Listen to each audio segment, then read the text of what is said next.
মুভির শুরুতেই আমরা একজন বৃদ্ধা মাকে দেখতে পাই, যে কিনা তার দুহাত তুলে আল্লাহর কাছে বলছিল, হে আমার প্রিয় আল্লাহ, আমার মৃত্যুর পরে তুমি আমার ছেলেকে রক্ষা করো, আর সে যেন কষ্ট না পায়, আর তুমি তাকে আগলে রেখো। তারপর সকাল হলে তার মা ফাতেমা তার ছেলে আদিলকে ডাক দেয় খাবার খাওয়ার জন্য। আর এরপরেই আমরা আদিলকে দেখতে পাই, যে কিনা একজন বুদ্ধি প্রতিবন্ধী ছিল। যাই হোক, তবে সেই সময় খাবার খাওয়ার সময় তার বন্ধু সামির সেখানে চলে আসে। এতে করে আদিল তার বন্ধু সামিরকে একসাথে খাবার খেতে বলে। এরপর তাদের খাবার খাওয়া শেষ হয়ে গেলে আদিল আর তার বন্ধু সামির একসাথে খেলার মাঠে চলে যায়। এরপর তারা সবাই মিলে খুব সুন্দরভাবে খেলতে থাকে। তবে খেলার সময় সামির বাদে মাঠের সবাই আদিলের সাথে খারাপ ব্যবহার করতে থাকে।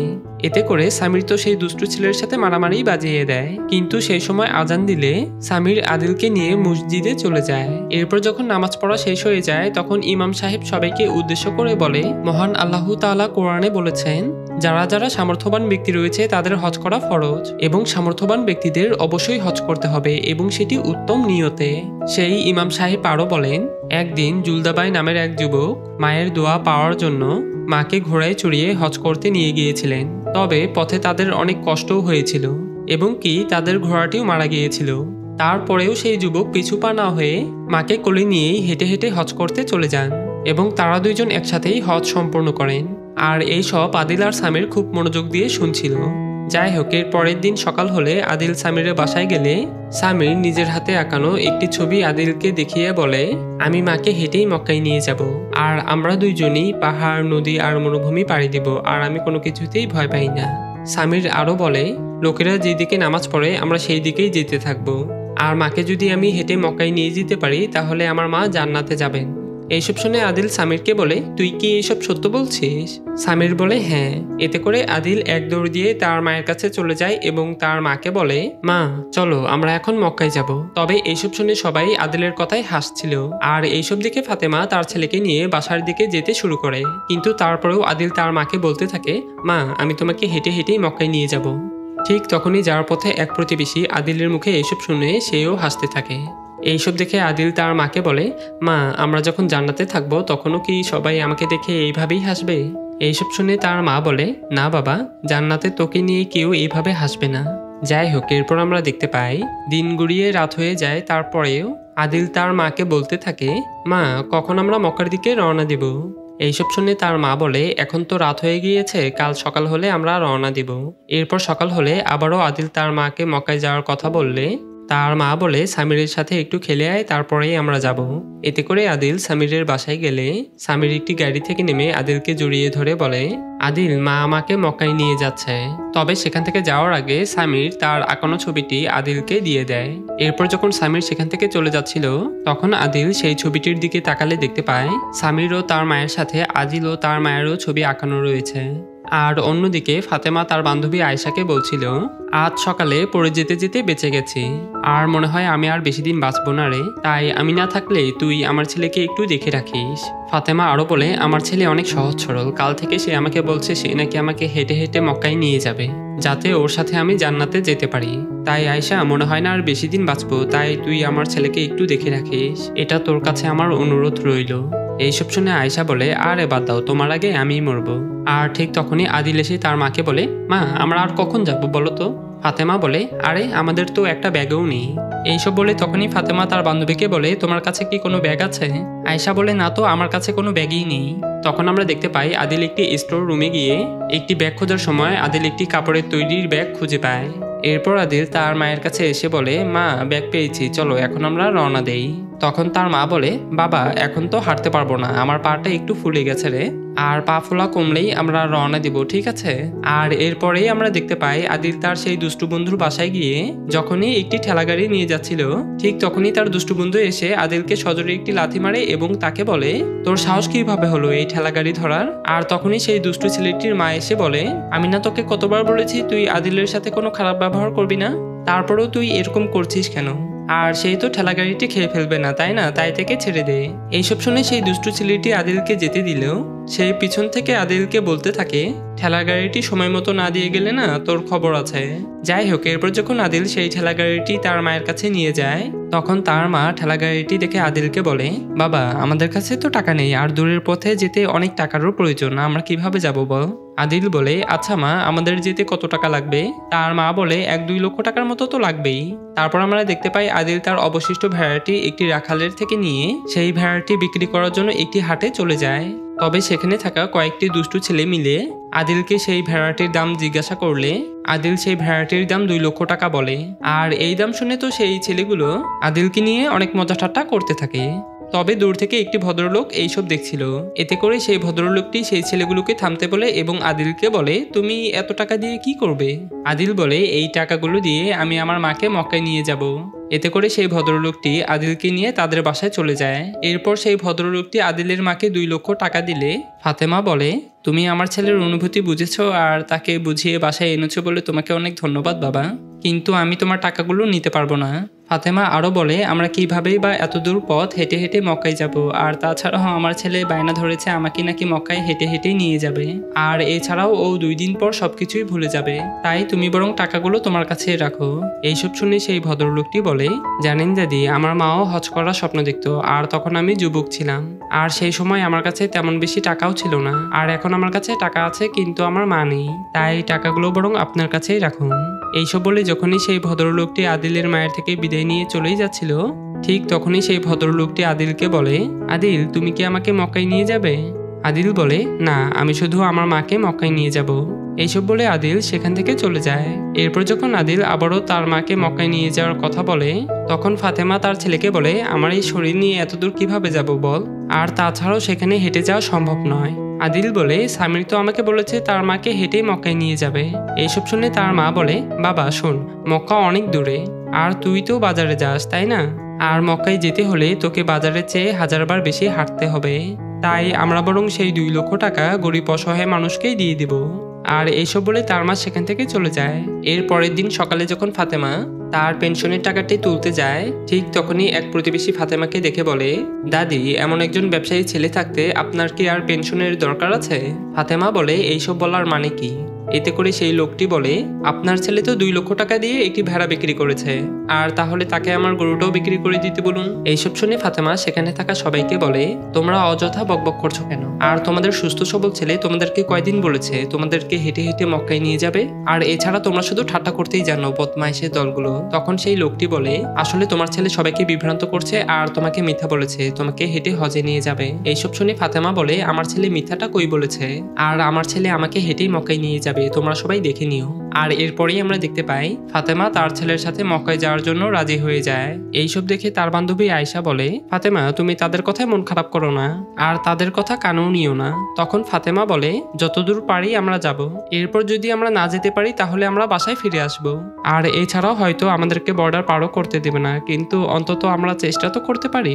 আর আমি চাই না ওকে নিয়ে সারা জীবন কেউ ঠাট্টা করুক। সে আরো বলে, আমার যদি কিছু হয়ে যায় তাহলে তুই আমার ছেলেকে দেখে রাখিস। এরপর আমরা দেখতে পাই ফাতেমা তার বান্ধবী এবং আদিল মিলে আল্লাহর কাছে 2 হাত তুলে প্রার্থনা করে আদিল তার ঠেলাগাড়িতে করে তার মাকে নিয়ে কাবা ঘরের দিকে রওনা দেয়। তবে তারা 2 জন গ্রামের মধ্যে দিয়ে যাওয়ার সময় আদিলের সেই দুষ্টু বন্ধু তাদেরকে দেখলে আদিলের সেই দুষ্টু বন্ধুটি তার মায়ের হাতে একটি মানচিত্র দেয়, যেন যাওয়ার পথে পথ চিনতে অসুবিধা না হয়। এরপর যখন যে লোকটি আদিলকে নিয়ে মজা ঠাট্টা করেছিল সেই লোকটি যখন এইসব দেখতে পারে, তখন এইসব ভেবে তার কাছে অনেক খারাপ লাগে এবং ফাতেমার কাছে গিয়ে তার কাছে যত টাকা ছিল সব টাকাটাই ফাতেমার হাতে তুলে দেয়। এরপর আমরা দেখতে পাই আদিল তার মাকে ঠেলা গাড়িতে করে অচেনা পথের দিকে হাঁটতে থাকে এবং কি দিন গুড়িয়ে রাত হয়ে যায়, তারপরও আদিল তার মাকে নিয়ে অনবরত হাঁটতেই থাকে। আর এইভাবে হাঁটতে হাঁটতে তারা 2 জন উজবেকিস্তান বর্ডারের কাছে চলে আসে। তবে সেই দিন উজবেকিস্তানে কাউকে প্রবেশ করতে না দিলেও সেখানে থাকা সিকিউরিটি গার্ডরা আদিল তার মাকে হজে নিয়ে যাওয়ার কথা শুনলে সেখানে থাকা সিকিউরিটি গার্ডরা তাদেরকে উজবেকিস্তানে যাওয়ার অনুমতি দিয়ে দেয়। এতে করে তারা 2 জন উজবেকিস্তানে প্রবেশ করে এবং তারা 2 জন একটি রেস্টুরেন্টে বসে কিছু খাবার খেয়ে নেয়। এরপর আদিল তার মাকে নিয়ে আবারও হাঁটতে শুরু করে। তবে যাওয়ার পথে ফাতেমা কিছু খাবার কিনতে গেলে ফাতেমা যখনই বিক্রেতাকে টাকা দেয় ঠিক তখনই বিক্রেতা সেই টাকাটি দেখে বলে, আমাদের এখানে তো কিরগিজস্তানের টাকা চলে না, তাই আপনি বরং সামনের ব্যাংক থেকে টাকাগুলো এক্সচেঞ্জ করে নিয়ে আসুন। কেননা তাদের টাকাগুলো ছিল কিরগিজস্তানের, যেখান থেকে তারা এই পর্যন্ত এসেছে। এরপর যখন ফাতেমা কিছু টাকা নিয়ে আদিলের কাছে বাকি সব টাকা রেখে যখনই ফাতেমা ব্যাংকের দিকে চলে যায়, তখন দূর থেকে একজন পথচারী এইসব দেখলে সেই লোকটি আদিলের কাছে গিয়ে সালাম দিয়ে বলে, আমার মেয়ে খুবই অসুস্থ, তাই আপনি কি আমাকে কিছু টাকা দিয়ে সাহায্য করতে পারবেন? এইসব শুনে আদিল তার কাছে যত টাকা ছিল সব টাকাগুলোই সেই লোকটিকে দিয়ে দেয়। এতে করে সেই লোকটি আদিলকে বলে, আপনাকে অনেক ধন্যবাদ, আর আমি একটু পরে এখানে ফিরে আসবো, আপনি আমার জন্য অপেক্ষা করেন। এরপর যখন ফাতেমা তার ছেলের জন্য কিছু খাবার নিয়ে আসে এবং যখনই সেই টাকাগুলো দেখতে যায়, ঠিক তখনই ফাতেমা তার ছেলেকে বলে, আদিল টাকাগুলো কোথায় রে? আদিল বলে, একটি লোক তার মেয়ের অসুস্থতার জন্য আমার কাছে সাহায্য চাইলে আমি সেই টাকাগুলো সেই লোকটিকেই দিয়ে দিয়েছি। এইসব শুনে তার মা বলে, হায় রে কপাল, সে একজন প্রতারক ছিল আর তোকে ঠকিয়েছে। তখন আদিল বলে, মা মিথ্যা বলা তো পাপ, তাই না? আর উনি আমাকে বলেছেন সেই একটু পরে ফিরে আসবে এবং আমাকে অপেক্ষাও করতে বলেছেন। ফাতেমা বলে, সেই লোকটি আর আসবে না। তার মা আরো বলে, তোকে যে কেউ ঠকাতে পারে, আর আমি না থাকলে তুই কিভাবে থাকবি রে? এরপর আমরা দেখতে পাই সন্ধ্যা হয়ে যায়, তারপরও আদিল সেই লোকটির জন্য অপেক্ষা করতে থাকে।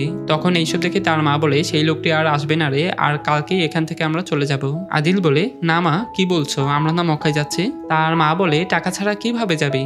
আর টাকা ছাড়া এই যুগে কিছুই হয় না রে, তাই আমরা বরং কাল সকালেই এখান থেকে বাসার দিকে রওনা দেব। এরপর রাত হলে এক বৃদ্ধ লোক তাদের জন্য খাবার নিয়ে আসলে ফাতেমা সেই বৃদ্ধ লোককে ধন্যবাদ জানায়। তবে সেই সময় সেই বৃদ্ধ লোকটি ফাতেমাকে বলে, শুনলাম আপনি নাকি তুর্কিমিনিস্তানের ভিতর দিয়ে মক্কায় যাচ্ছেন? ফাতেমা বলে, হ্যাঁ, তুর্কিমিনিস্তান দিয়ে কাছে হবে, তাই আমরা সেখান দিয়েই যাচ্ছি।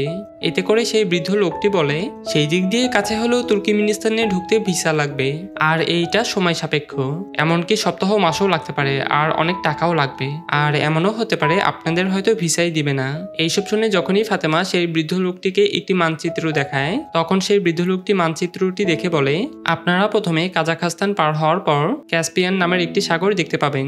এরপর আপনারা ফেরিতে উঠবেন এবং আজারবাইজানে পৌঁছাবেন।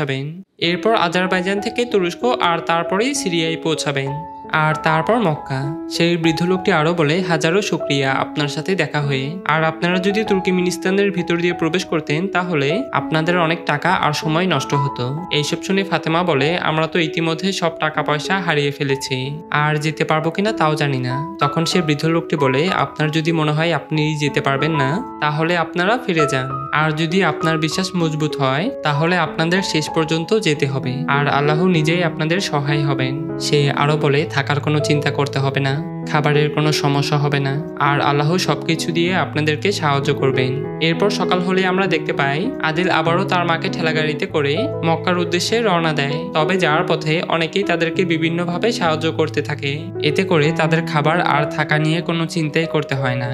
এইভাবে আদিল তার মাকে নিয়ে যাওয়ার পথে অনেকেই অনবরত বিভিন্নভাবে সাহায্য করতে থাকে, কিন্তু এক পর্যায়ে তারা রাস্তা দিয়ে যাওয়ার সময় একজন তরমুজ বিক্রেতা আদিলকে তরমুজ নিতে বললে আদিল সেই তরমুজটি দিতে বলে, এবং যখনই সেই বিক্রেতা আদিলের থেকে টাকা চায় তখন আদিল বলে, আমার কাছে তো টাকা নেই।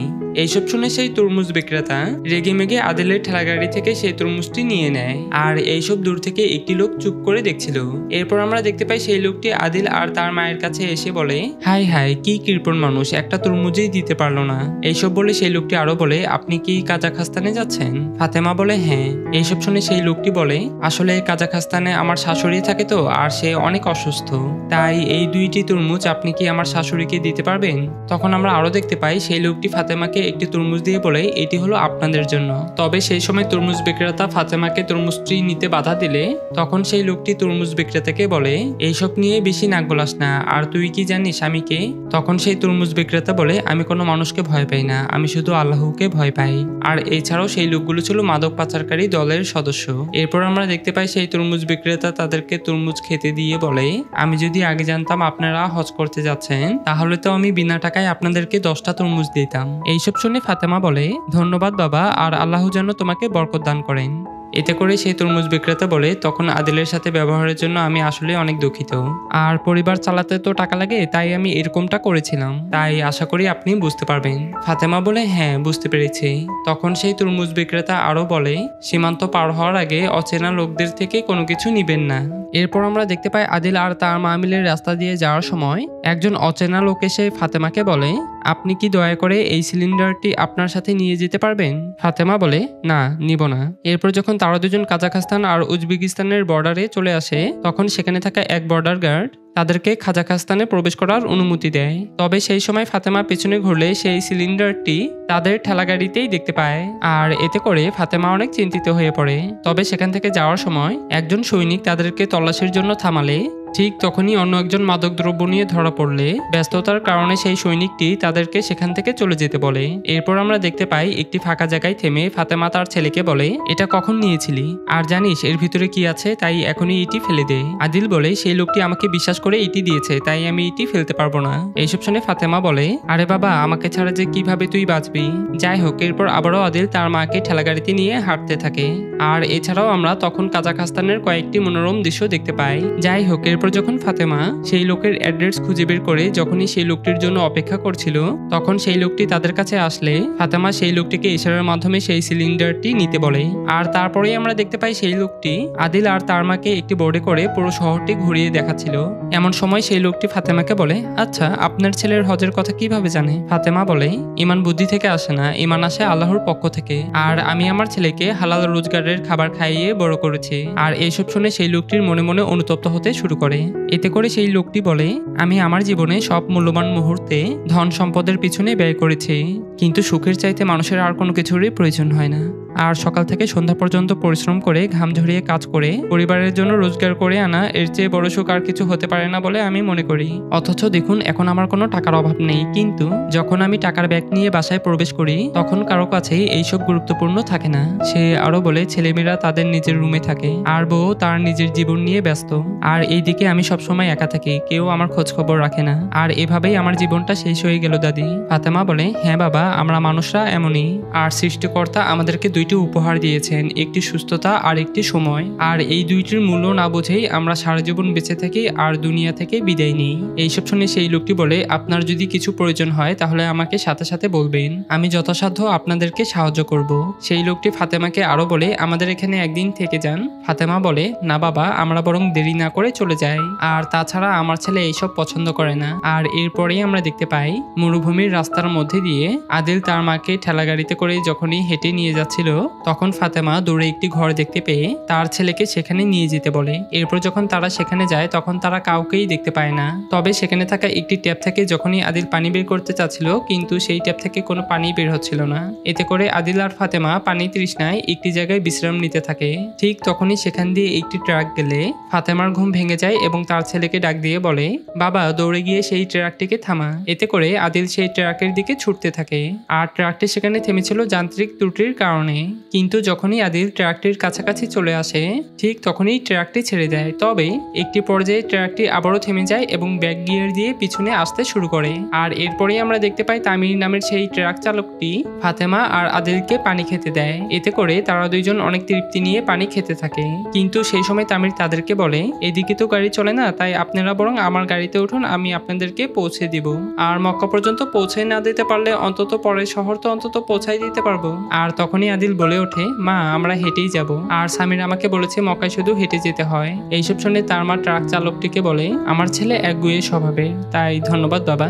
তবে তামির সেখান থেকে যাওয়ার আগে তাদেরকে পানি আর অনেকগুলো খাবার দিয়ে যায়। এরপর আমরা দেখতে পাই তামির যাওয়ার পথে গাড়ির ওয়াকিটুকির মাধ্যমে তাদের কোম্পানির আন্ডারে যতগুলো গাড়ি চলতো সেই সকল গাড়ি চালকদের আদিল, তামির আর তার মায়ের সম্পর্কে সবকিছু খুলে বলে এবং রাস্তা দিয়ে যাওয়ার সময় যেন তাদেরকে যথাসাধ্যভাবে যেন সাহায্য করে। এইসব বলে তামির ওয়াকিটকিটি রেখে দেয়। এরপর আমরা দেখতে পাই সকল ট্রাক চালকরাই আদিল আর তার মাকে পানি আর খাবার দিয়ে সাহায্য করতে থাকে। তারপর এক পর্যায়ে রাত হয়ে গেলে একটি ট্রাক চালক সেখান দিয়ে যাওয়ার সময় তার ঘুম ধরলে যখনই আদিলের সেই ঠেলা গাড়িটিকে ধাক্কাই দিতে যাচ্ছিল প্রায়, ঠিক তখনই গাড়ি চালকটি তাদেরকে দেখলে সাথে সাথে গাড়িটি ঘুরিয়ে নেয়। এরপর আমরা দেখতে পাই সেই গাড়ি চালকটি তাদের ঠেলা গাড়ির পিছনে দুই পাশে দুইটি রেড লাইট লাগিয়ে দেয়, যেন রাতে যাওয়ার পথে সকল গাড়ি চালকই যেন তাদের ঠেলা গাড়িটিকে স্পষ্ট দেখতে পারে। যাই হোক, এরপর সেখানে আরো কয়েকটি ট্রাক আসলে সেখানে থাকা একটি গাড়ি চালক তাদেরকে বলে, তামির ভাই আমাকে ফোন দিয়েছিল আর সে আমাকে আপনাদেরকে আমাদের জাহাজে নিয়ে যেতে বলেছে, কিন্তু আমাদের মালবাহী জাহাজে কাউকে প্রবেশ করতে না দিলেও তারপরেও তামির ভাই আপনাদের জন্য ব্যবস্থা করে রেখেছে আর আগামীকাল রাতের মধ্যেই আমাদেরকে সেখানে পৌঁছাতে হবে। এইসব বলে সেই গাড়ি চালকটি তাদেরকে গাড়িতে উঠতে বললেই আদিল ঠেলা গাড়িতে তার মাকে নিয়ে হাঁটতে শুরু করে। এরপর আমরা দেখতে পাই যখনই রাতের বেলায় আদিল তার মাকে নিয়ে হেঁটে হেঁটে নিয়ে যাচ্ছিল, ঠিক তখনই সেই গাড়ি চালকটি গাড়ির স্পিড কমিয়ে হেডলাইট জ্বালিয়ে তাদেরকে পথ দেখতে সাহায্য করে। আর এইভাবে রাত গড়িয়ে দিন থেকে সন্ধ্যা হয়ে যায়। তারপরও আদিল তার মাকে ঠেলা গাড়িতে নিয়ে অনবরত হাঁটতেই থাকে। ঠিক তখনই তামির সেই গাড়ি চালকটিকে ফোন দিয়ে বলে, আমাদের হাতে তেমন বেশি সময় নেই, তোমাদেরকে 6টার আগেই পৌঁছাতে হবে। আর এইসব শুনে সেই গাড়ি চালকটি গাড়ি থেকে নেমে ঠেলা গাড়িটি পিছন দিক দিয়ে ঠেলতে থাকে যেন সন্ধ্যা 6টার আগে তারা যেন সেখানে পৌঁছাতে পারে। তারপর আমরা দেখতে পাই সেই গাড়ি চালকটি তাদেরকে তামিরের কাছে নিয়ে আসলে তামির আদিল আর তার মাকে নিয়ে মালবাহী জাহাজে উঠে যায় এবং তাদেরকে একটি অ্যাপার্টমেন্টে নিয়ে গিয়ে বলে, দাদি আপনাদের ঠেলা গাড়িটি আমি লুকিয়ে রেখেছি আর ওখানে খাবার পানি সব আছে, আর আমি না বলা পর্যন্ত দয়া করে এখান থেকে বের হবেন না, কেননা আমাদের ক্যাপ্টেন অনেক খারাপ লোক, জানতে পারলে অনেক সমস্যা হবে। এইসব শুনে ফাতেমা বলে, তুমি আমাদেরকে নিয়ে কোনো চিন্তা করো না, আমরা এখান থেকে বের হব না। এরপর আমরা দেখতে পাই জাহাজটি কাস্পিয়ান সাগরের মধ্যে দিয়ে আজারবাইজানের উদ্দেশ্যে চলতে থাকে। আর এভাবে রাত গড়িয়ে সকাল হলে জাহাজটি আজারবাইজানে পৌঁছে যায় এবং এতে করে তামির তাদের ক্যাপ্টেনের থেকে লুকিয়ে আদিল আর তার মাকে একটি জায়গায় সেফলি নামিয়ে দেয়। এরপর আদিল আর তার মা তামিরের থেকে বিদায় নিয়ে সেখান থেকে চলে যায়। এরপর তারা আজারবাইজানের একটি পার্কের মধ্যে দিয়ে যাওয়ার সময় ঠিক তখনই তার মা ঠেলা গাড়িটি থামিয়ে তার ছেলেকে বলে, আদিল আমার শরীরটা কেমন যেন খারাপ লাগছে রে। এইসব বলে যখনই তার মা গাড়ি থেকে নেমে হাত মুখ ধুচ্ছিল তখন আদিল একটি গ্যাস বেলুন দেখতে পেলে আদিল সেই গ্যাস বেলুনের পিছনে পিছনে যেতে শুরু করে। অন্যদিকে ফাতেমা তার ছেলেকে হাত ধরতে বললে ঠিক তখনই পার্কের সেই ঝর্ণার পানিতে ফাতেমা পড়ে যায়। আর এইদিকে আদিল সেই গ্যাস বেলুনের পিছু নিতে গিয়ে তার মাকে হারিয়ে ফেলে।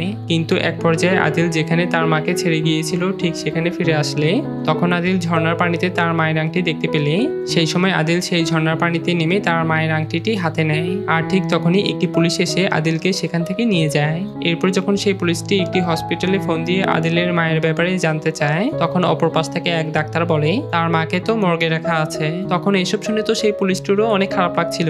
যাই হোক, এরপর যখন পুলিশটি আদিলকে মর্গে নিয়ে যায় তখন সেখানে থাকা এক ডাক্তার বলে, তাকে তো পরীক্ষা নিরীক্ষার পর ওয়ার্ডে ভর্তি করা হয়েছে। সেই ডাক্তারটি আরো বলে সেও তার ছেলেকে অনেক খোঁজাখুঁজি করছে। এরপর যখন আদিল তার মায়ের কাছে যায় তখন তার মা আদিলকে দেখে বলে, কোথায় গিয়েছিলি রে বাবা, আর আমি না তোকে বলেছিলাম অচেনা জায়গায় কোথাও যাবি না। তার মা আরো বলে, আর কখনোই তুই আমাকে ছেড়ে কোথাও যাবি না। আর এদিকে আদিল বলতে থাকে, মা তোমার কি হয়েছে? তখন ফাতেমা বলে, কিছু না বাবা। তার মা আরো বলে, বাবা আমি একটা বড় পাপ করেছি। আদিল বলে, পাপ? পাপ তো একটি জঘন্য কাজ মা। এইসব শুনে তার মা বলে, আদিল গাড়ি থেকে আমার শুকনো কাপড়গুলো নিয়ে আয়। এরপর আমরা দেখতে পাই যখনই ফাতেমা হসপিটাল থেকে চলে যাচ্ছিল ঠিক তখনই একজন ডাক্তার এসে ফাতেমাকে বলে, কোথায় যাচ্ছেন আপনি? ফাতেমা বলে, আচ্ছা আমি আর কতদিন বাঁচবো? তখন এইসব শুনে সেই ডাক্তারটি চুপ হয়ে থাকে। তারপর আমরা দেখতে পাই আদিল আবারও তার মাকে ঠেলা গাড়িতে তুলে মক্কার উদ্দেশ্যে যাত্রা শুরু করে। এরপর আমরা দেখতে পাই দিন গড়িয়ে রাত হয়ে যায়, তারপরেও আদিল তার মাকে ঠেলা গাড়িতে করে হাঁটতেই থাকে। আর এভাবে দেখতে দেখতে তারা দুইজন একটি মসজিদে আসলে সেখানে থাকা একজন ইমাম সাহেব তাদেরকে ভিতরে নিয়ে গিয়ে আদিলের মাকে বলে, আমি বিশেষভাবে আরবি ভাষায় আপনাদের জন্য একটি চিঠি লিখেছি, কারণ তুরস্ক আর সিরিয়ার লোকেরা আপনার ভাষা বুঝতে পারবে না, তাই আপনি বরং এই চিঠিটি তাদেরকে দেখাবেন। আর আমি এই চিঠিতে আপনাদের হজে যাওয়ার কথাটি বর্ণনা করেছি, আর সম্ভব হলে তারা যেন আপনাদেরকে সাহায্য করে এটাই অনুরোধ করেছি, তাই চিঠিটি আপনার সাথে নিয়ে নিন। তখন ফাতেমা সেই চিঠিটি নিয়ে বলে, আপনাকে অনেক ধন্যবাদ। এতে করে ইমাম সাহেব বলেন, সামনে অনেক কঠিন পথ, আর এছাড়াও তুরস্ক আর সিরিয়ায় এখন যুদ্ধ চলছে, তাই আপনারা বরং বিমানেই যান। ফাতেমা বলে, আমার ছেলে রাজি হবে না। এইসব শুনে সেই ইমাম সাহেব বলে, ঠিক আছে, আর পথে যাওয়ার জন্য আপনাদেরকে কিছু খাবার দিয়েছি। ফাতেমা বলে, ধন্যবাদ, আর আল্লাহ যেন তোমাকে বরকত দান করে। এরপর যখন তারা তুরস্কে প্রবেশ করার জন্য বর্ডারে চলে আসে তখন সেখানে থাকা একজন বর্ডার গার্ড তাদেরকে আটকালে ফাতেমা তার ব্যাগ থেকে একটি কোরআন শরীফ আর সেই চিঠিটি বের করে। আর এইসব দেখে আদিল আর তার মাকে তুরস্কে প্রবেশ করার অনুমতি দেওয়া হয়। তবে যাওয়ার আগে সেই সোলজারটি ফাতেমাকে বলে, প্রথমে আমি আপনাদের সাথে খারাপ ব্যবহার করার জন্য ক্ষমা চেয়ে নিচ্ছি। আর আপনারা কি সত্যই তুরস্ক আর সিরিয়ার মধ্যে দিয়ে যেতে চান? আর তাছাড়াও সেখানে যুদ্ধ চলছে, আর আমি না হয় যেতে দিলাম, কিন্তু বিদ্রোহীরা আপনাদের হয়তো যেতে দিবে না। আর তা না হলে হয়তো বা সন্ত্রাসীরা আপনাদেরকে হয়তো মেরেই ফেলবে। তাই এই পথে যাওয়া খুবই বিপজ্জনক। এইসব শুনে ফাতেমা বলে, বাবা আমরা শুধু মক্কায় যাচ্ছি, দয়া করে তুমি আমাদেরকে যেতে দাও। এতে করে সেই সোলজারটি তাদেরকে সেখান থেকে যেতে দিলে যখনই তারা সেখান থেকে চলেই যাচ্ছিল ঠিক তখনই সোলজারটি তাদেরকে থামিয়ে কিছু খাবার দেয় এবং বলে, আমি দোয়া করব আপনারা যেন খুব সুন্দরভাবে মক্কায় পৌঁছাতে পারেন, আর মক্কায় পৌঁছে আপনি আমাদের জন্য দোয়া করবেন। তখন ফাতেমা তাদের দেশের ভাষা না বোঝায় ফাতেমা বলে, বাবা আমি তোমার কোনো কথাই বুঝিনি, তবে আল্লাহ যেন তোমার প্রতি অনেক সন্তুষ্ট থাকেন। আর এইসব বলে তারা সেখান থেকে চলে যায়। তবে তারা যাওয়ার পথে দেখতে পায় তুরস্ক শহরটি পুরো ধ্বংসস্তূপে পরিণত হয়ে গিয়েছে। তখন ফাতেমা এসব দেখে কিছুটা চিন্তিত হয়ে পড়ে। যাই হোক, এরপর তারা লোকালয়ে প্রবেশ করলে সেখানে থাকা লোকেরা তাদেরকে বিভিন্নভাবে সহায়তা করতে থাকে। এরপর আবারও তারা মক্কার উদ্দেশ্যে যেতে থাকে। তবে যাওয়ার পথে রাত হয়ে গেলে একটি লোক তাদেরকে দেখলে সেখান থেকে চলে যেতে বলে। এতে করে ফাতেমা সেই লোকটিকে সেই চিঠিটি দেখায়। এতে করে সেই লোকটি আদিল আর তার মাকে আশ্রয় দেয় এবং তাদেরকে খাবার খেতে দেয়। তবে এরই মধ্যে সেখানে সন্ত্রাসীরা আক্রমণ করলে সেই লোকটি আদিল আর ফাতেমাকে একটি গুপ্ত স্থানে নিয়ে গিয়ে বলে, ওরা আমার ছেলেকে তাদের দলে নিয়ে যেতে চায়, তাই দয়া করে আপনারা এখানে চুপচাপ থাকবেন আর এখান থেকে বের হবেন না। এরপর যখন সন্ত্রাসীরা সেই লোকটিকে ধরে ফেলে এবং যখনই তার ছেলের সম্পর্কে জানতে চায় তখন সেই লোকটি তার ছেলের সম্পর্কে কোনো কিছু না বললে এতে করে সন্ত্রাসীরা সেই লোকটিকে মেরে ফেলে। এরপর যখন তার ছেলে গুলির আওয়াজ শুনতে পায় তখন এক মুহূর্ত দেরি না করে ছেলেটি যখনই তার বাবার কাছে যায় তখন সন্ত্রাসীরা সেই ছেলেটিকেও মেরে ফেলে। তারপর সেই সন্ত্রাসীরা ভিতরে গিয়ে আদিল আর তার মাকে ধরে ফেলে এবং তাদেরকে সঙ্গে করে তাদের আস্থানায় নিয়ে যায়। এরপর যখন ফাতেমা সেই চিঠিটি সন্ত্রাসীদের লিডারকে দেখায় তখন লিডারটি চিঠি দেখার পর যখনই তাদের পাসপোর্টে তুরস্ক সোলজারের সাথে আদিল আর তার মায়ের ছবি দেখতে পায় তখন লিডারটি আদিলকে একটি রুমে নিয়ে গিয়ে বলে, তোদেরকে এখানে কে পাঠিয়েছে? তবে এইসব শুনে আদিল বলতে থাকে, আমার মা কোথায়? আর তখনই সেই বজ্জাত লিডারটি আদিলকে মারতে বলে। এরপর যখনই তারা আদিলের উপর অসহনীয়ভাবে অত্যাচার আর নির্যাতন করতে থাকে কিন্তু তারপরও আদিল অনবরত বলতে থাকে, আমার মা কোথায়? আমি আমার মায়ের কাছে যাব আর আমি আমার মাকে মক্কায় নিয়ে যাব, তাই তোমরা আমাদেরকে এখান থেকে যেতে দাও। তবে এইসব শোনার পরেও সন্ত্রাসীদের সেই কুলাঙ্গার লিডারটি আদিলের উপর আরও চড়াও হয় এবং আদিলকে অনেক মারধর করতে থাকে। এরপর আমরা আদিল আর তার মাকে একটি সেলে দেখতে পাই যেখানে ফাতেমা তার ছেলের হাত ধরে কেঁদে কেঁদে লা ইলাহা ইল্লাল্লাহু মুহাম্মাদুর রাসূলুল্লাহ বলতে থাকে। এরপর যখন একটি মেয়ে তাদের জন্য খাবার নিয়ে আসে এবং যখনই সেই মেয়েটি ফাতেমাকে খাবার খেতে বলে তখন ফাতেমা সেই মেয়েটির ভাষা শুনে বলে, আচ্ছা তোমার বাড়ি কি কিরগিজস্তানে? সেই মেয়েটি বলে, হ্যাঁ। সেই মেয়েটি আরো বলে, আমি এইমাত্রই শুনলাম ওরা আপনাদেরকে একটু পরেই ছেড়ে দেবে। তখন আমরা আরো দেখতে পাই সেই মেয়েটি ফাতেমাকে তার বাড়ির অ্যাড্রেস দিয়ে বলে, দাদি আপনি আমার পরিবারকে বলবেন আমি বেঁচে আছি আর তাদেরকে আমি খুব মিস করি। তখন আমরা বুঝতে পারি সেই মেয়েটি কোনো না কোনো ভাবে এখানে ফেসে গিয়েছে। যাই হোক, এরপর যখন আদিল আর তার মাকে ছেড়ে দেওয়া হয় তখন সেই সন্ত্রাসীদের লিডারটি আদিল আর তার মায়ের থেকে ক্ষমা চাইলে ফাতেমা বলে, আল্লাহ তোমাকে ক্ষমা করুক। তারপর আমরা দেখতে পাই আদিল তার মাকে নিয়ে আবারও মক্কার উদ্দেশ্যে হাঁটতে শুরু করে। এরপর যখন তারা একটি চেকপোস্টে এসে দাঁড়ায় তখন সেখানে থাকা সিরিয়ার সোলজার তাদেরকে দেখতে পেলে সেই সোলজারগুলো তাদেরকে সেখানে থামতে বলে আর এইসব সন্ত্রাসী দলের লিডারটি দূর থেকে লক্ষ্য করছিল।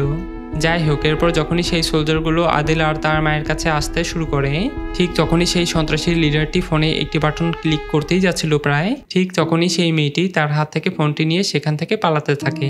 তবে পালানোর সময় সেই লিডারটি তাকে শুট করলে মেয়েটি সঙ্গে সঙ্গে সেই ফোনটিকে একটি কূপের মধ্যে ছুঁড়ে মারে।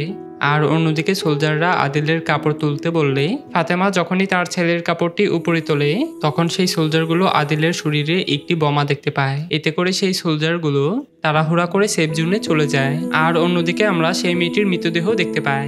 এরপর যখন সেখানে থাকা একজন কমান্ডার আদিলের শরীর থেকে বমটি নিষ্ক্রিয় করার জন্য একটি বম ডিসপোজাল ইউনিটকে খবর দিলে একজন ইউডি টেকনিশিয়ান বমটিকে নিষ্ক্রিয় করার জন্য প্রস্তুতি নিতে থাকে। এরপর যখনই ইউডি টেকনিশিয়ানটি আদিলের কাছে যায় তখন সেই টেকনিশিয়ানটি আদিলের টি শার্টটি কেটে ফেলে এবং যখনই আদিলের শরীরে বেঁধে রাখা বোমাটি পর্যবেক্ষণ করে তখন সেই টেকনিশিয়ানটি বুঝতে পারে সে এই বোমাটি নিষ্ক্রিয় করতে পারবে না। এতে করে টেকনিশিয়ানটি শুধুমাত্র ফাতেমাকে সেখান থেকে নিয়ে যেতে চাইলে ফাতেমা সেখান থেকে না যেয়ে তার ছেলের সঙ্গেই থাকে। এরপর আমরা দেখতে পাই টেকনিশিয়ানটি সেই কমান্ডারকে বলে বোমাটি নিষ্ক্রিয় করা যাবে না। কমান্ডার বলে তাহলে কি করা যায়? টেকনিশিয়ানটি বলে শুধু একটা পথ আছে, আর সেটি হচ্ছে স্টিলের লকটি কেটে ফেলা, কিন্তু এতে করে বোমাটি বিস্ফোরিত হতে পারে।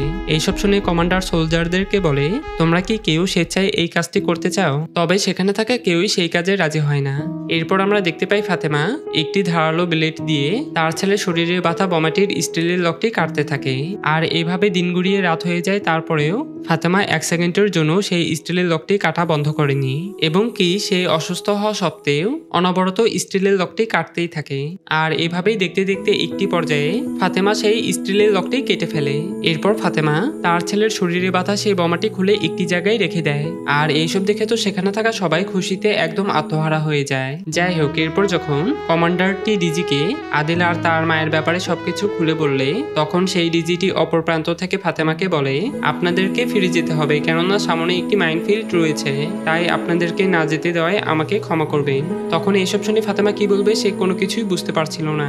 যাই হোক, এরপর সকাল হলে আমরা দেখতে পাই আদিল আর তার মা সেখান থেকে পালিয়ে সেই মাইনফিল্ডের উপর দিয়ে সিরিয়ার দিকে যেতে শুরু করে। এতে করে সেই মাইনগুলো একে একে বিস্ফোরিত হতে থাকে, কিন্তু তারপরও আদিল কোনো ভয় না পেয়েই সামনের দিকে অনবরত যেতে থাকে। আর এইসব দূর থেকে সোলজার সহ সেই কমান্ডারটি দেখছিল। তবে একটি মাইন বিস্ফোরণ হওয়ার পর তাদেরকে স্পষ্টভাবে দেখা না গেলে কমান্ডারটি ভেবে নেয় তারা হয়তো মারা গিয়েছে। আর এরই মধ্যে সেই টেকনিশিয়ানটি যখনই সামনের দিকে হাত তোলে, ঠিক তখনই কমান্ডারটি বাইনোকুলার দিয়ে আদিল আর তার মাকে দেখতে পায়। এতে করে সেখানে থাকা সবাই তাদেরকে দেখে অনেক খুশি হয়। এরপর আমরা দেখতে পাই আদিল তার মাকে সেই ঠেলা গাড়িতে করে 1 পা 2 পা করে একটি মরুভূমির মধ্যে দিয়ে হাঁটতে থাকে। আর এভাবে হাঁটতে হাঁটতে আদিল তার মাকে নিয়ে পবিত্র মক্কায় পৌঁছে যায়। তবে মক্কায় প্রবেশ করার পথে আদিল সেই ভদ্রলোকটিকে দেখতে পায়, যে কিনা 2 লক্ষ টাকা দিয়ে আদিলকে সাহায্য করতে চেয়েছিল। আর এছাড়াও সেই ভদ্রলোকটিও হজ করতে এসেছিল। তবে সেই ভদ্রলোকটি তাদেরকে দেখলে খুশিতে একদম আত্মহারা হয়ে যায়। এরপর সেই লোকটি ফাতেমার জন্য পানি নিয়ে এসে বলে এখন থেকে আপনারা আমাদের সাথেই থাকবেন, আর আমরা একসাথেই হজ করব। এরপর যখন আদিল, তার মা এবং সেই লোকটি একসঙ্গে হজ পালন করছিল, তখন হঠাৎ করেই ফাতেমা অনেক অসুস্থ হয়ে পড়ে। এতে করে সঙ্গে সঙ্গে ফাতেমাকে একটি হসপিটালে নিয়ে যাওয়া হয়। এরপর যখন ফাতেমার জ্ঞান ফেরে, তখন ফাতেমা সেই ভদ্রলোকটিকে বলে আমি যদি আরাফার ময়দানে না উঠি তাহলে আমার হজ কবুল হবে না, এটা কি সত্য? সেই ভদ্রলোকটি বলে হ্যাঁ। এইসব শুনে ফাতেমা বলে তাহলে আমি আরাফার ময়দানে যাব। আর এরপরেই আমরা দেখতে পাই আদিল, তার মা এবং সেই ভদ্রলোকটি একসঙ্গে আরাফার ময়দানে চলে আসে। আর সেখানে আসার পর আদিল আর তার মা মিলে 2 হাত তুলে আল্লাহর কাছে প্রার্থনা করতে থাকে।